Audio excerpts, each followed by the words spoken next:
AP రాష్ట్రంలో అత్యధికంగా corona కేసులు నమోదవుతున్న గుంటూరు జిల్లాలో వార్డు స్థాయి నుంచి అవగాహన కార్యక్రమాలు కొనసాగుతున్నాయి.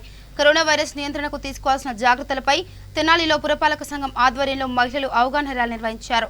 కరోనా వైరస్ పై అవగాహన కల్పిస్తూ ప్రజలందరూ సామాజిక దూరం పాటించాలని, మాస్క్ ధరించాలని కోరారు.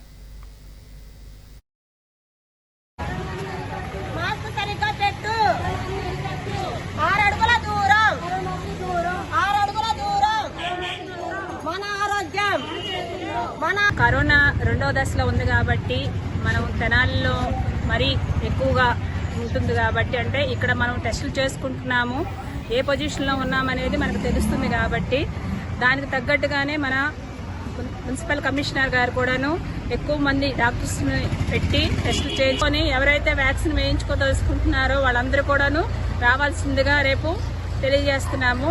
కానీ ఈ వ్యాక్సిన్ వేయించుకోవడం వల్ల ఏదో ప్రమాదం ఉందని చెప్పేసి అనుకుంటున్నారు, కానీ అది అపోహ మాత్రమేను.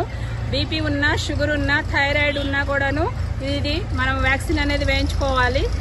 ఎందుకంటే హెల్త్ పరంగా ఆరోగ్యంగా ఉన్న వాళ్ళకన్నా కూడాను అనారోగ్యంగా ఉన్న వాళ్ళ ఈ కరోనా వైరస్ బారిన ఎక్కువ మంది కూడాను గురి కావడం అనేది జరుగుతుంది. దీని ప్రభావం అనేది పాజిటివ్ అని తెలిసిన వెంటనే వారం రోజుల వరకు ఉంటుంది. ఇమ్యూనిటీ పవర్ ఎవరికైతే తక్కువ ఉంటుందో వాళ్ళల్లోనే ఎక్కువ మన ఆరోగ్యం